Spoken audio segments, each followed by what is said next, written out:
Baik, terima kasih. Assalamualaikum warahmatullahi wabarakatuh. Salam sejahtera bagi kita semua dan salam sehat yang tentunya untuk kita semua.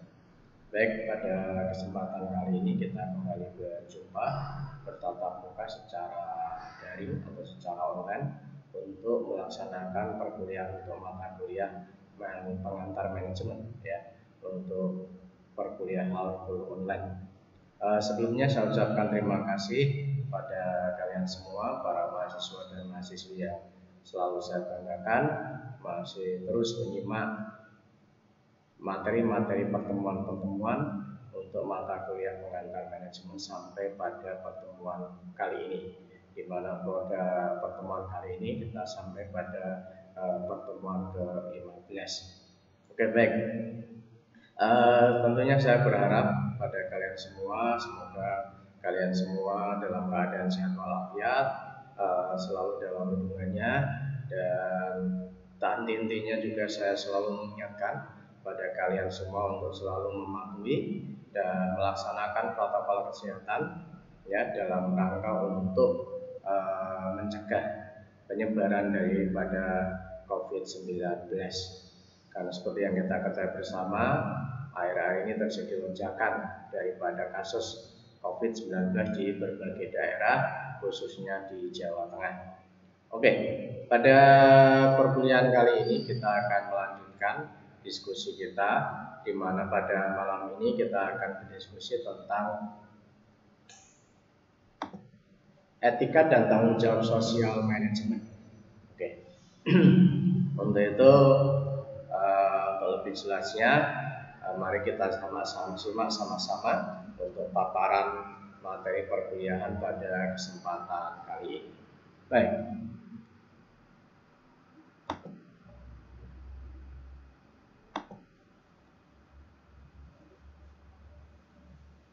Langsung saja di sini ya, kita bisa melihat bahwasanya memang tanggung jawab sosial daripada perusahaan, di mana di sini identik dengan istilah CSR, ya, Corporate Social Responsibility. Ini merupakan tanggung jawab sosial bagi perusahaan. Ini merupakan bentuk kepedulian perusahaan terhadap lingkungan eksternal perusahaan melalui berbagai macam kegiatan yang dilakukan dalam rangka penjagaan lingkungan, norma masyarakat, partisipasi pembangunan, serta berbagai bentuk tanggung jawab sosial lainnya. Nah, jadi organisasi ya, perusahaan sebagai organisasi tentunya di sini memiliki peranan yang sangat penting ya, keberadaannya dalam lingkungannya, yang mana di sini tentunya dari aktivitas-aktivitas bisnis yang dilaksanakan, tentunya perusahaan di sini ini juga memberikan dampak-dampak terhadap lingkungan sekitar. Nah, dampak-dampak di sini tentunya adalah merupakan dampak sosial. Nah, bagaimana respon daripada perusahaan dalam kaitannya dengan masalah-masalah sosial yang ada di dalam lingkungan organisasi atau lingkungan perusahaan ini, maka ini merupakan bentuk tanggung jawab daripada perusahaan itu sendiri dalam artian tanggung jawab sosial. Nah, di mana tanggung jawab sosial ini dilakukan berbagai macam kegiatan-kegiatan ya, jadi dilakukan dengan cara ya menyelenggarakan berbagai macam kegiatan-kegiatan yang tentunya orientasinya adalah atau targetnya adalah untuk masyarakat lingkungan sekitar yang ada di dalam organisasi, yang mana di sini berkaitan dengan penjagaan lingkungan, norma masyarakat, partisipasi pembangunan, serta berbagai macam bentuk kegiatan-kegiatan tanggung jawab sosial lainnya. Apalagi kalau kita melihat dalam perkembangan kasus sekarang ya, bahwasanya memang CSR ini memang setiap wilayah ya, wilayah pemerintahan wilayah ini memang menerbitkan undang-undang yang mengatur daripada pelaksanaan untuk program CSR bagi seluruh perusahaan-perusahaan yang ada di lingkungan, mulai dari lingkup pemerintahan kabupaten melalui ini ya dari bupati tentunya di situ mengeluarkan undang-undang berkaitan dengan penyelenggaraan daripada CSR. Di situ juga dibuat struktur organisasi yang memang di situ anggota-anggotanya memang berasal dari kepengurusan dan anggotanya ini memang berasal dari perusahaan-perusahaan yang ada di lingkungan sekitar. Nah, sehingga tentunya di sini dengan peran aktif perusahaan di dalam penyelenggaraan program-program CSR, maka dampak positif akan dirasakan oleh masyarakat itu sendiri.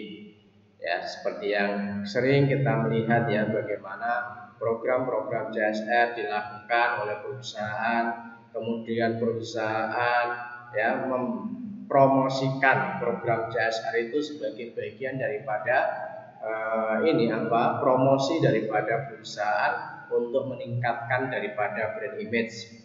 Mungkin Anda pernah melihat iklan di tayangan televisi produsen rokok jarum, bagaimana mereka melaksanakan program-program CSR, apakah itu dalam bidang olahraga, apakah itu dalam bidang pendidikan, apakah itu dalam bentuk program-program untuk kelestarian lingkungan. Walaupun mungkin beberapa waktu lalu terjadi sedikit polemik antara perusahaan tersebut dengan asosiasi tertentu. Atau mungkin perusahaan yang lain seperti perusahaan air minum di situ menyelenggarakan program CSR dengan membuat sarana air bersih untuk wilayah-wilayah yang memang di situ akses air bersihnya sangat-sangat terbatas. Dan masih banyak lagi pendampingan yang dilakukan oleh perusahaan kepada UMKM. Ini juga merupakan bagian daripada program-program CSR. Yang mana di situ ketika perusahaan kita melihat bahwasanya ketika perusahaan menyelenggarakan program CSR, maka di situ perusahaan juga melakukan iklan promosi dari program CSR yang dilaksanakan. Hal ini sangat penting sekali karena apa? Karena tentunya nanti untuk membangun daripada brand image daripada perusahaan, bahwasanya perusahaan ini merupakan perusahaan yang peduli terhadap lingkungan, sehingga tentunya di sini juga akan ketika citra perusahaan ini menjadi baik, brand image-nya baik, maka tentunya di sini produk-produk yang dihasilkan ini juga akan dikenal oleh masyarakat. Oke. Kemudian untuk yang lain, definisi yang lain dari tanggung jawab sosial perusahaan ini adalah merupakan komitmen perusahaan dalam mengembangkan ekonomi yang berkesinambungan dalam kaitannya dengan karyawan beserta keluarganya, masyarakat sekitar, dan masyarakat luas pada umumnya dengan tujuan untuk peningkatan kualitas hidup mereka. Nah, ini lebih spesifik yang mana di sini pengembangan ini merupakan pengembangan di bidang ekonomi. Bagaimana upaya-upaya yang dilakukan agar supaya anggota masyarakat mulai dari anggota karyawan ini karyawan yang ada di dalam lingkungan perusahaan, masyarakat yang ada di sekitar ataupun masyarakat secara luas, ini adalah tingkat kesejahteraannya ini meningkat, di mana tentunya di sini nanti akan berdampak pada kualitas hidup daripada mereka secara ekonomis.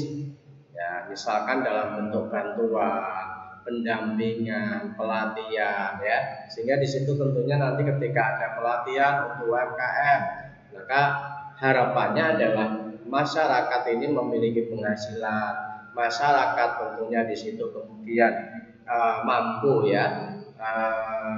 melakukan kegiatan-kegiatan ekonomi, sehingga tentunya di sini juga akan meningkatkan pertumbuhan perekonomian dalam suatu wilayah tertentu.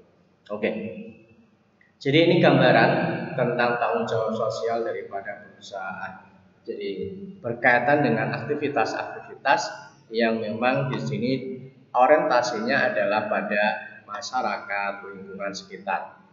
Nah, ini beberapa definisi dari CSR yang lain Jadi menurut Commission of the European Communities 2001, CSR sebagai aktivitas yang berhubungan dengan kebijakan-kebijakan perusahaan untuk mengintegrasikan penekanan pada bidang sosial dan lingkungan dalam operasi bisnis mereka dan interaksi dengan stakeholder. Nah, ini. Jadi pemahamannya saya kira juga sama ya, bahwasanya memang aktivitas yang berhubungan dengan kebijakan-kebijakan perusahaan untuk mengintegrasikan ya penekanan pada bidang sosial lingkungan dalam operasi bisnis mereka dan interaksi dengan stakeholder. Kemudian pendapat lain ya, Carol, ini tanggung jawab sosial dari sudut pandang strategis dinyatakan bahwasanya suatu perusahaan bisnis perlu mempertimbangkan tanggung jawab ya sosial bagi masyarakat di mana bisnis menjadi bagiannya. Nah, ini ketika bisnis mulai mengabaikan tanggung jawabnya, masyarakat cenderung menanggapi melalui pemerintah untuk membatasi otonomi bisnis. Nah, jadi ini adalah pemahaman tentang CSR. Jadi dari berbagai sudut pandang di situ kita bisa melihat bahwasanya memang CSR ini menjadi satu kebijakan yang mana di sini memang harus didukung, harus didorong ya oleh pemerintah, sehingga di sini tentunya kewajiban itu bisa dilaksanakan secara tepat ya, tepat sasaran dan juga tepat guna.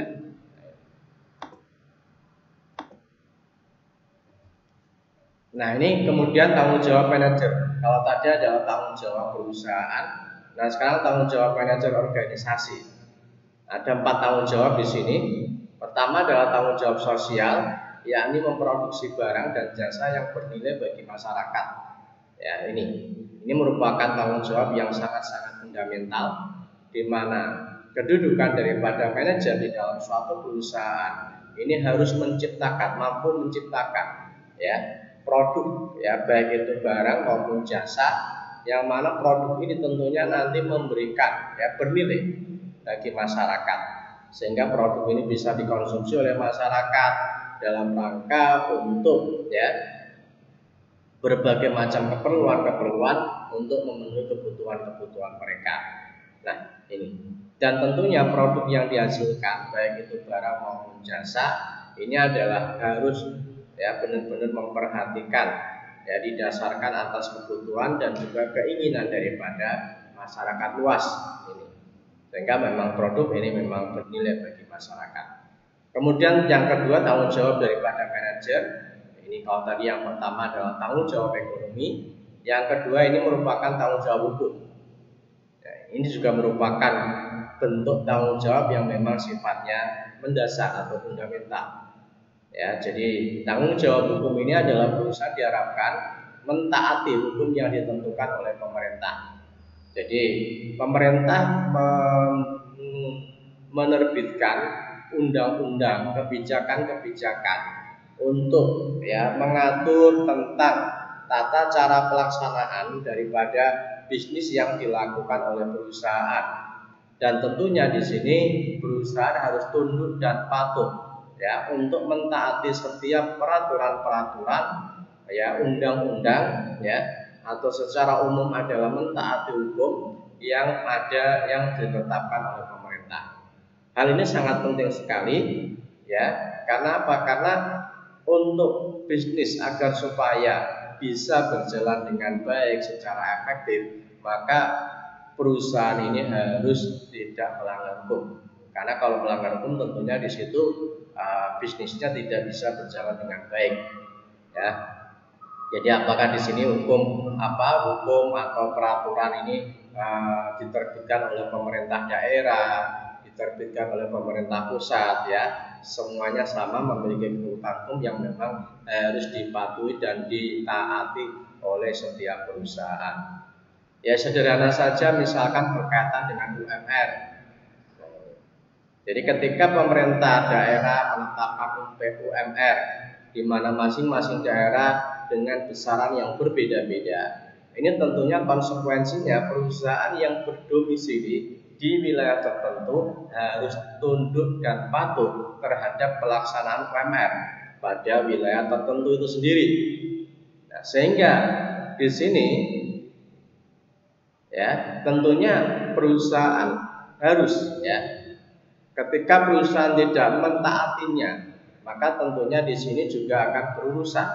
Karena kalau kita bicara tentang UMR, tentunya ini adalah sesuatu yang memang bersifat sensitif. Ya, kalau urusan dengan gaji biasanya ya, gaji, kesejahteraan ini adalah sesuatu yang sangat sensitif. Oke. Jadi masih banyak saya kira ya hukum, peraturan-peraturan perundang-undangan yang memang harus dipatuhi, ditaati dan dilaksanakan oleh setiap perusahaan. Nah, jadi 2 poin ini, tanggung jawab ekonomi yang pertama dan yang kedua adalah tanggung jawab hukum. Ini merupakan tanggung jawab yang dimiliki oleh seorang manajer yang memang bersifat fundamental, tanggung jawab paling dasar, dan ini harus dilaksanakan. Nah, setelah tanggung jawab ini bisa dilaksanakan, baru tanggung jawab yang ketiga dan keempat itu bisa dilaksanakan. Kalau tanggung jawab pertama, kedua ini tidak bisa dilaksanakan baik, maka mustahil bisa melaksanakan tanggung jawab yang ketiga dan tanggung jawab yang keempat. Nah, tanggung jawab yang ketiga apa? Tanggung jawab yang ketiga ini adalah tanggung jawab etika. Nah, ini yakni perusahaan diharapkan dapat mengikuti keyakinan umum mengenai bagaimana orang harus bertindak dalam suatu masyarakat. Jadi etika. Kita sering ya menggunakan istilah etika. Bahkan mungkin kita bisa menyebut seseorang tidak punya etika. Mungkin suatu ketika Anda melihat ada seseorang naik motor di tengah kampung dengan kecepatan dan suara yang bising. Mungkin secara spontan kita bisa menyebut orang tersebut tidak punya etika. Karena apa? Karena mereka, orang tersebut melakukan sesuatu ya yang memang tidak baik ya, tidak sesuai dengan peraturan yang memang diterapkan dalam suatu masyarakat tertentu. Nah, ini. Jadi ini tanggung jawab etika sangat penting sekali ya dalam rangka agar supaya perusahaan ini juga ya bisa melaksanakan daripada kegiatan-kegiatan bisnis ya dengan cara-cara yang baik. Kemudian yang keempat adalah tanggung jawab kebebasan memilih. Jadi tanggung jawab yang diasumsikan bersifat sukarela. Oke. Jadi itu adalah 4 tanggung jawab daripada manajer dari organisasi. Jadi perusahaan punya tanggung jawab, manajer organisasi juga punya tanggung jawab. Ini secara umum tentunya. Nah, ini pandangan tentang tanggung jawab sosial. Jadi terdapat 2 pandangan tentang kepada siapa organisasi ini bertanggung jawab sosial. Nah, ini tanggung jawab sosialnya kepada siapa? Pertama adalah modal pemegang saham atau shareholder. Kemudian yang kedua adalah model pihak yang berkepentingan atau stakeholder. Jadi yang pertama adalah shareholder dan yang kedua adalah stakeholder. Jadi pandangan yang pertama ini menyatakan bahwasanya tanggung jawab sosial yang menyebutkan bahwasanya sasaran organisasi yang utama adalah memaksimalkan keuntungan bagi manfaat para pemegang saham. Lebih spesifik lagi, apabila keuntungan meningkat, maka nilai saham perusahaan yang dimiliki oleh pemegang saham akan meningkat juga. Jadi ini tanggung jawab sosial ya, lebih ke sosial ekonomi tentunya ya. Bagaimana tanggung jawabnya adalah kepada para pemilik modal atau investor, dalam hal ini adalah pemegang saham. Karena ketika para investor ini menginvestasikan sebagian modal kepada perusahaan dengan cara membeli saham, ini adalah orientasinya agar supaya mereka memperoleh keuntungan, mendapatkan keuntungan atas saham yang dimiliki. Nah, asumsi daripada keuntungan di sini tentunya adalah keuntungan yang diperoleh perusahaan, yang mana keuntungan yang diperoleh oleh perusahaan nanti dibagikan oleh perusahaan dalam bentuk dividen. Nah, ini sehingga itu adalah merupakan bentuk tanggung jawab, di mana di situ tentunya ketika keuntungan ya ini meningkat, maka nilai saham ini kecenderungan juga akan meningkat pula.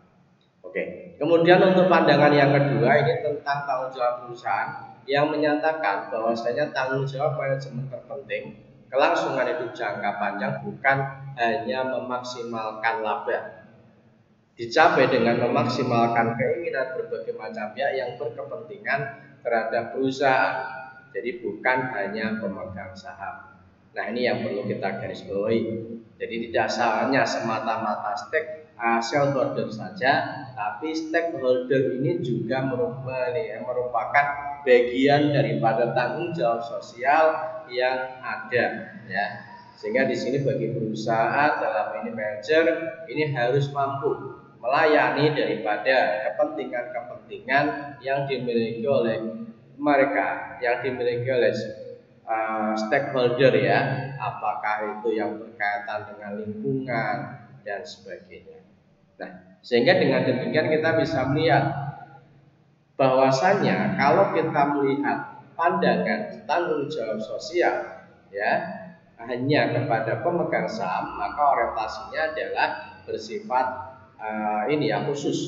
Dalam artian di sini pemegang saham saja. Sehingga bagaimana upayanya, yaitu memaksimalkan keuntungan, di mana dengan keuntungan yang maksimal nanti bisa dibagikan kepada para pemegang saham. Tetapi pandangan kedua ini lebih luas.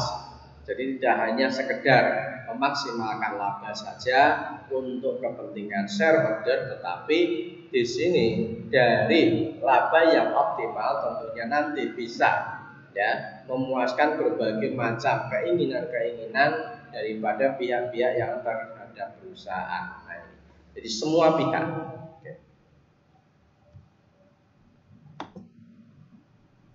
Ini adalah beberapa alasan berkaitan dengan tanggung jawab sosial. Jadi moralitas yang kedua, yang pertama, kemudian yang kedua di sini adalah pemurnian kepentingan sendiri. Kemudian yang ketiga adalah teori investasi, dan yang keempat adalah mempertahankan otonomi.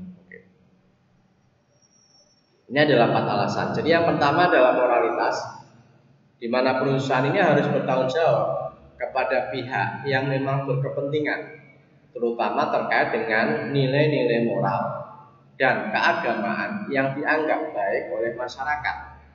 Hal tersebut bersifat tanpa mengharapkan balas jasa. Jadi moralitas, ya, ini. Jadi perlu tanggung jawab. Jadi bagaimana nilai-nilai, norma-norma moral dan keagamaan yang dianggap baik oleh masyarakat itu juga dilaksanakan oleh perusahaan. Nah, ini, ya, sehingga tentunya di sini, ya, dalam menjaga nilai-nilai moralitas daripada perusahaan ini juga akan memberikan dampak positif bagi perusahaan yang tentunya di sini juga akan mampu meningkatkan daripada brand, ya, brand image daripada perusahaan itu sendiri, ya, dan tentunya ini jangka panjangnya akan memberikan keuntungan bagi perusahaan itu sendiri. Kemudian yang kedua tadi, ya, pemurnian kepentingan sendiri, di mana perusahaan harus bertanggung jawab terhadap pihak-pihak yang berkepentingan karena pertimbangan kompensasi.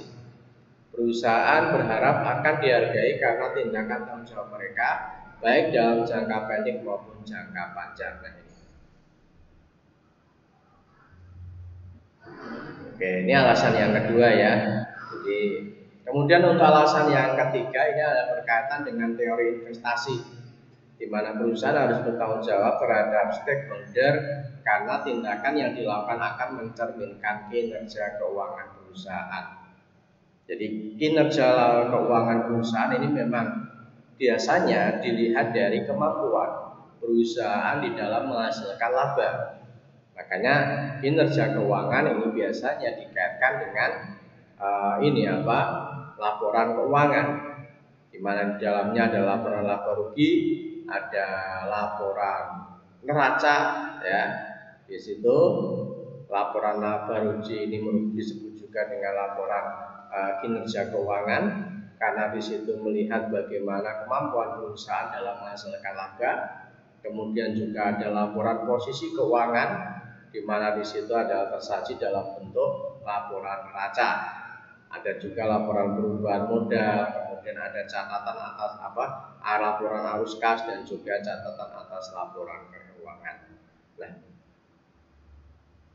jadi jelas di sini ya, di dalam teori investasi ini kan tujuan daripada seseorang berinvestasi adalah dalam rangka agar supaya meningkatkan daripada nilai investasi yang sudah ditanam pada perusahaan, di mana di situ tentunya orientasinya adalah nilai sekarang dan nilai yang akan datang. Kemudian yang keempat adalah memetakan otonomi, di mana perusahaan harus bertanggung jawab terhadap stakeholder untuk menghindari campur tangan kelompok-kelompok yang ada di dalam lingkungan kerja dalam pengambilan keputusan manajemen. Nah, ini tentunya sangat-sangat berisiko ya apabila di dalam proses pengambilan kebijakan, pembuatan keputusan ini ternyata ada campur tangan dari kelompok-kelompok yang memang di situ tidak memiliki kompetensi, ya, tidak berhubungan secara langsung terhadap perusahaan, dan ini tentunya akan merugikan, berdampak buruk pada perusahaan itu sendiri. Nah, ini merupakan strategi di dalam pengolahan tanggung jawab sosial. Ada strategi reaktif, ada strategi defensif, strategi akomodatif, dan strategi proaktif. Kalau untuk strategi reaktif, ini kegiatan bisnis yang melakukan strategi reaktif dalam tanggung jawab sosial ini cenderung menolak atau menghindari diri dari tanggung jawab sosial. Ini reaktif ya. Jadi dengan tanggung jawab sosial itu dia cenderung menolak dan menghindari diri dari tanggung jawab itu. Ini tentunya ini bukan sesuatu yang selamanya buruk ya, karena ini cenderung menolak dan mempunyai tanggung jawab sosial ini ya, karena ini strategi di dalam pengelolaan. Jadi ketika ada hal yang memang di situ tentunya memberikan dampak yang tidak baik terhadap tanggung jawab sosial itu sendiri, maka tentunya di situ bisa menggunakan strategi reaktif. Kemudian strategi defensif, ini adalah tanggung jawab sosial dilakukan oleh perusahaan terkait dengan pengulangan pendekatan legal atau jalur hukum untuk menghindarkan diri dari penolakan tanggung jawab sosial. Ini merupakan strategi yang kedua. Kemudian ada juga strategi akomodatif, tanggung jawab sosial yang menjalankan perusahaan dikarenakan adanya tuntutan dari masyarakat dan lingkungan sekitar akan hal tersebut. Kemudian untuk yang keempat, ini merupakan strategi proaktif ya, di mana strategi proaktif ini adalah perusahaan memandang bahwa tanggung jawab sosialnya adalah berbagi dari tanggung jawab untuk memuaskan stakeholder. Jadi jika stakeholdernya ini terpuaskan, maka tentunya citra positif terhadap perusahaan akan terbangun. Ini merupakan bentuk-bentuk strategi di dalam pengelolaan tanggung jawab sosial. Nah, ini kalau kita melihat ya, dari reaktif ini cenderung menolak tanggung jawab sosial, ini memang tingkatan yang paling rendah. Kemudian di sini adalah defensif, cenderung membela diri dalam menghindari tanggung jawab sosial. Ya, ini biasanya munculnya alasan-alasan. Kemudian akomodatif, melakukan tanggung jawab sosial untuk menghindari tekanan dari masyarakat, ya, daripada tekanan dan sebagainya. Nah, maka di situ melakukan tanggung jawab sosial, ya, setengah-setengah istilahnya ya. Nah, ini tingkatan tanggung jawabnya. Jadi ini rendah, ini tinggi, berarti ini tengah-tengah ini ya, berarti setengah-tengah. Kemudian yang keempat ini adalah yang tinggi ini tanggung jawab sosial. Jadi mengambil inisiatif dalam tanggung jawab sosial, membentuk model industri yang bertanggung jawab. Oke, jadi ini adalah pemahaman. Jadi yang paling rendah itu adalah reaktif, kemudian defensif, kemudian akomodatif, dan pro. Oke, baik. Nah, sekarang kita masuk ke beberapa manfaat daripada tanggung jawab sosial. Jadi manfaat yang pertama bagi perusahaan, citra positif perusahaan di mata masyarakat atau pemerintah. Nah, citra positif. Jadi brand image tadi sudah saya singgung, saya ilustrasikan beberapa contoh perusahaan yang melakukan tanggung jawab sosial. Ini tentunya dalam rangka apa? Meningkatkan daripada citra positif daripada perusahaan itu sendiri di mata masyarakat dan pemerintah. Dan ini sangat penting sekali, akan memberikan keuntungan jangka panjang. Nah ini jangka panjang. Oke. Kemudian yang kedua adalah manfaat bagi masyarakat. Ini adalah selain kepentingan masyarakat terakomodasi, hubungan masyarakat dengan perusahaan juga akan lebih erat dalam situasi saling menguntungkan. Nah ini win-win solution. Jadi masyarakat juga akan ini ya, kalau untuk yang manfaat tanggung jawab sosial. Kemudian untuk yang lain adalah manfaat bagi pemerintah. Ini tentunya adalah memiliki partner. Memiliki partner ya dalam melakukan misi sosial dari pemerintah dalam tanggung jawab sosial. Oke. Jadi partner ini memang diperlukan oleh pemerintah dalam rangka mendukung setiap kebijakan-kebijakan yang diambil oleh pemerintah. Jadi ada 3 manfaat ya. Manfaat yang pertama bagi perusahaan, jadi bukan berarti perusahaan tanpa punya manfaat, tidak, tetapi justru manfaat terbesar ini adalah nantinya diperoleh bagi masyarakat untuk jangka panjang ya. Karena apa? Karena adanya brand image atau citra positif yang dimiliki oleh perusahaan. Oke baik, selanjutnya dari manfaat sekarang kita masuk ke ini ya, pro kontra mengenai tanggung jawab sosial ini ya. Jadi pandangan kelompok yang pro terhadap tanggung jawab sosial dari organisasi bisnis dan pandangan kelompok yang kontra terhadap tanggung jawab sosial. Jadi kegiatan bisnis seringkali ini yang pandangan yang pro ya. Jadi pertama, kegiatan bisnis seringkali menimbulkan masalah. Oleh karena itu ya, sudah semestinya perusahaan bertanggung jawab atas apa yang telah dilakukan. Nah ini yang pro. Jadi banyak ya dampak-dampak yang memang ditimbulkan oleh kegiatan-kegiatan bisnis yang dilakukan oleh perusahaan ya. Sehingga ketika perusahaan melakukan kegiatan CSR ya kepada masyarakat, ini merupakan bentuk kompensasi secara langsung yang memang bisa dirasakan oleh masyarakat yang dilakukan oleh perusahaan ya. Sehingga apa? Dampak-dampak sosial, dampak-dampak yang ditimbulkan oleh kegiatan bisnis ini memang ya dipertanggungjawabkan sepenuhnya oleh perusahaan itu. Kemudian yang kedua, perusahaan adalah bagian daripada lingkungan sosial masyarakat ya. Oleh karena itu sudah semestinya ikut berpartisipasi dalam bertanggung jawab atas apa yang telah dilakukan ya terjadi dalam masyarakat. Nah, ini. Karena apa? Karena memang statusnya sebagai bagian daripada lingkungan dari sosial masyarakat. Kemudian yang ketiga adalah perusahaan biasanya memiliki sumber daya untuk menyelesaikan masalah di lingkungan sosial masyarakat. Kemudian yang keempat adalah perusahaan ini ya adalah partner dari lingkungan sosial kemasyarakatan, bagaimana halnya juga pemerintah dan masyarakat lain pada umumnya. Nah ini adalah untuk pandangan daripada kelompok yang pro terhadap tanggung jawab sosial perusahaan. Jadi dasar-dasarnya jelas. Pertama, bahwasanya kegiatan bisnis yang dilakukan oleh perusahaan ini memberikan dampak baik secara langsung maupun secara tidak langsung pada lingkungan masyarakat sekitar. Kemudian yang kedua di sini, perusahaan ini merupakan bagian daripada lingkungan sosial masyarakat keberadaannya. Nah, sehingga disitulah menjadi dasar ya bahwasannya memang harus ya tanggung jawab sosial ini harus dilaksanakan oleh perusahaan.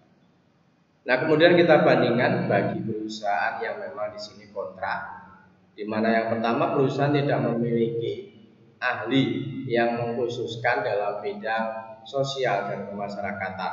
Oleh karena itu sulit bagi perusahaan untuk ikut bertanggung jawab. Ini jadi alasannya ya, mengapa tidak perlu melakukan tanggung jawab sosial. Ini karena Yaitu tadi memiliki ahli yang harusnya tidak memiliki ahli yang mengkhususkan dalam bidang sosial dan kemasyarakatan. Kemudian yang kedua, perusahaan yang ikut berpartisipasi dan tanggung jawab dalam lingkungan sosial masyarakat justru akan melihat kekuatan untuk mengontrol masyarakat, dan itu indikasi yang kurang baik secara sosial. Kemudian untuk yang ketiga adalah untuk yang kontra, akan banyak terdapat konflik kepentingan di dalam masyarakat jika perusahaan terlibat dalam aktivitas sosial. Nah, ini tentunya tidak benar ya. Kemudian untuk yang keempat, tujuan perusahaan bukan untuk sosial, ini motif sosial, akan tetapi untuk memperoleh profit dan mencapai tujuan yang diharapkan oleh para pemilik perusahaan. Oke. Ini adalah merupakan pro dan kontra terkait dengan tanggung jawab sosial. Oke. Dari tanggung jawab sosial kita pindah ke etika dalam manajemen. Dari etika ini merupakan pandangan, keyakinan, dan nilai akan sesuatu yang baik dan buruk, benar dan salah, ya. Sesuatu yang dapat dilaksanakan dan sesuatu yang tidak boleh dilaksanakan. Nah, etika juga bisa diartikan sebagai konsensus mengenai standar perilaku yang diterima untuk suatu pekerjaan, perdagangan, atau profesi. Nah, secara khusus etika manajemen ini menyatakan bahwasanya etika manajemen ini merupakan standar kelayakan pengelolaan yang dimiliki yang memenuhi kriteria etika. Jadi ada kriteria-kriteria etika yang ini nantinya merupakan standar di dalam kelayakan untuk pengelolaan daripada etika manajemen. Jadi di sini berkaitan dengan etika manajemen, tentunya apa yang boleh dilaksanakan, apa yang tidak boleh, apa yang baik, apa yang buruk, benar dan salah yang memang dilakukan oleh individu. Kemudian salah satu penyebab perilaku tidak etis adalah tidak adanya standar yang berlaku bagi seluruh dunia mengenai perilaku para pelaku bisnis. Jadi memang tidak ada istilahnya secara tertulis ya. Secara tertulis hal-hal yang memang di situ boleh dilaksanakan, hal-hal yang tidak boleh dilaksanakan. Namun demikian tentunya kalau kita mengacu pada kode-kode etik yang ada, ya kode-kode etik yang dimiliki oleh perusahaan, ya organisasi-organisasi profesi, ini tentunya jelas ya bahwasannya memang di situ ada hal yang mengatur ya para pebisnis untuk melakukan apa yang diperbolehkan dan melarang atau tidak melakukan apa yang memang tidak diperbolehkan. Nah, sedangkan norma ya dan nilai-nilai budaya yang berbeda-beda untuk setiap negara ini dan bahkan antar daerah geografis dan kelompok-kelompok etis dalam suatu negara. Jadi memang kalau kita melihat ini memang faktanya ya di Indonesia merupakan Bhinneka Tunggal Ika. Ada banyak sekali suku ya, pulau dan juga banyak yang lainnya. Nah, sehingga di sini tentunya ya ini berbeda-beda ini tapi bukan berarti kemudian saling ya egois gitu, tidak. Nah, selain faktor situasional seperti pekerjaan itu sendiri, supervise dan budaya organisasi, perilaku etnis seseorang dipengaruhi oleh tahap perkembangan moral dan ciri-ciri kepribadian.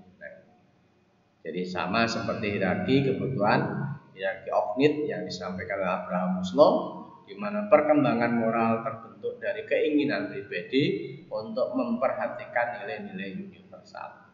Nah, ini yang perlu kita garis bawahi.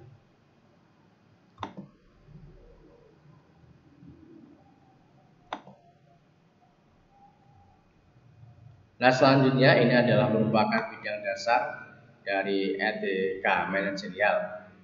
Ya, jadi bagaimana perusahaan memperlakukan karyawan mereka. Nah, ini adalah merupakan sesuatu yang sangat fundamental.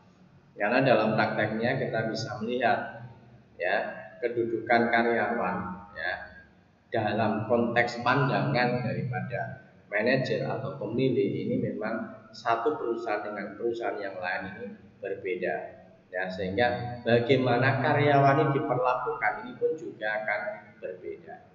Nah, sehingga tentunya ya ini merupakan sesuatu yang sangat-sangat sensitif. Nah, jadi upah dan kondisi kerja merupakan bidang yang memungkinkan menimbulkan kontroversi. Fakta banyak manajer membayar seorang karyawan lebih sedikit daripada yang layak diterima karena manajer tahu bahwa karyawan tersebut tidak mungkin keluar atau tidak mau mengambil resiko kehilangan pekerjaannya jika dia protes. Nah, mungkin dianggap tidak etis. Terakhir, setiap organisasi diwajibkan melindungi kebebasan pribadi atas karyawannya. Nah ini sangat-sangat tidak etis ya, apabila di situ harapan yang diinginkan. Sebagai contoh ilustrasi ini ya, jadi sengaja membayar daripada karyawan pegawai dalam standar gaji yang rendah, kecil ya. Nah, karena apa? Karena asumsinya dia saya gaji kecil, dia nggak mungkin keluar, gitu misalkan saya seperti itu. Dia tetap bertahan di sini. Nah, sehingga tentunya ini akan menguntungkan bagi perusahaan, tetapi merugikan bagi karyawan. Oke. Kemudian bidang dasar etika manajer yang kedua adalah bagaimana karyawan memperlakukan organisasi. Jadi kalau tadi bagaimana perusahaan memperlakukan karyawan, yang kedua adalah bagaimana karyawan memperlakukan organisasi. Sebaliknya ini ya. Jadi sejumlah persoalan etika juga berangkat dari berbagai karyawan memperlakukan organisasi mereka. Konflik kepentingan muncul ketika suatu keputusan secara potensial menguntungkan individu tetapi mungkin merugikan organisasi.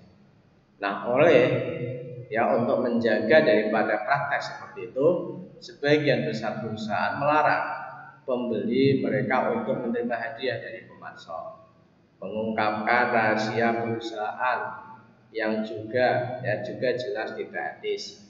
Karena orang bekerja di bidang yang sangat kompetitif seperti elektronik, software, pakaian mungkin tergoda untuk menjual informasi mengenai rencana perusahaan kepada kompetitor atau pesaing. Ya, interlokal, kejujuran masalah juga sering muncul ya, termasuk penggunaan telepon perusahaan untuk membuat panggilan secara pribadi, mencuri perlengkapan kantor dan bahkan menambahkan pengeluaran. Ini tentunya tidak baik. Kemudian yang berikutnya adalah bagaimana karyawan dan perusahaan memperlakukan agen ekonomi lain. Jadi agen ekonomi yang berkepentingan, konsumen, kompetitor, pemegang saham, pemasok, dealer, ya, serikat tenaga kerja, perilaku antara organisasi dan agen-agen ini tersebut ya ambigus ketika ya etika termasuk iklan promosi, pengungkapan finansial, pemesanan dan pembelian, pengiriman, permohonan permintaan, penawaran dan pelindungan dan hubungan bisnis lain.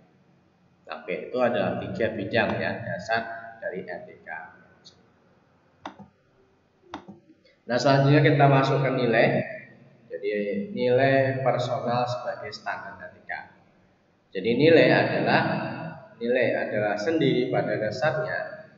Ini merupakan pandangan ideal yang mempengaruhi cara pandang, cara berpikir dan perilaku seseorang.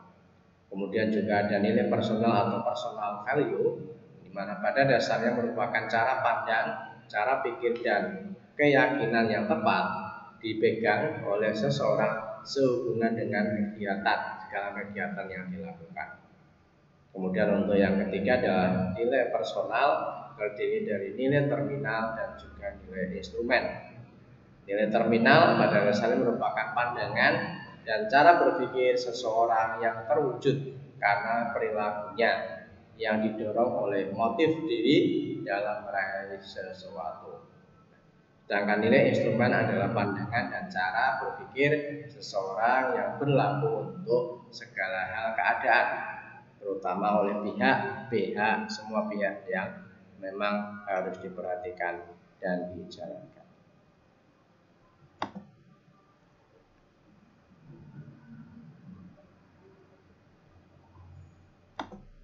Oke, selanjutnya di sini di samping nilai ini beberapa penelitian yang memang dihasilkan ya untuk memberikan bukti empiris berkaitan dengan nilai terminal dan nilai instrumental.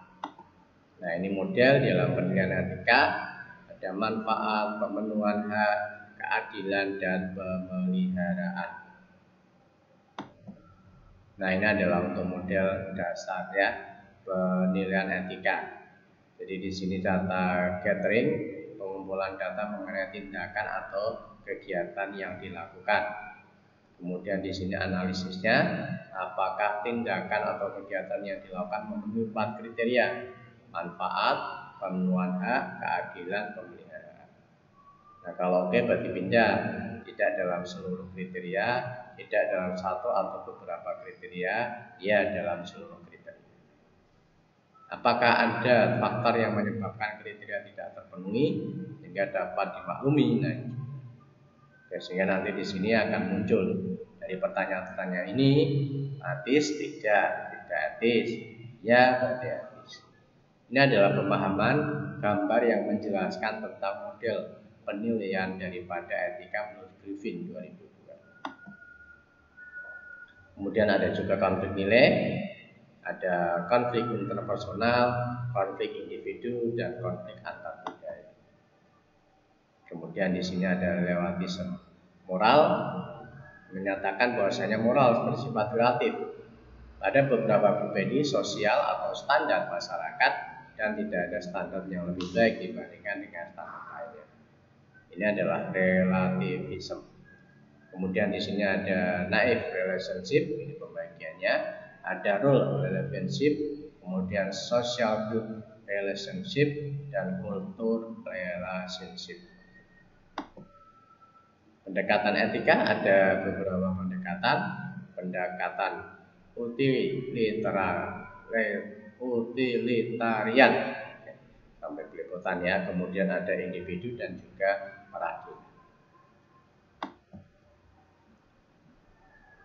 Ini beberapa isu yang muncul ya dalam kaitannya dengan etika moral. Nah, ini merupakan upaya mewujudkan ya, jadi pelatihan etika, advokasi, ya etika, kode etik, keterlibatan publik dalam etika manajemen perusahaan. Oke, baik. Saya kira ini yang bisa saya sampaikan pada kesempatan perkuliahan kali ini. Ya, semoga apa yang saya sampaikan bisa Anda pahami, bisa Anda terima, dan harapan saya semoga bermanfaat. Mohon maaf apabila ada kata-kata yang salah atau mungkin ada kata-kata yang tidak berkenan. Nah, ini akhir kata. Wassalamualaikum warahmatullahi wabarakatuh.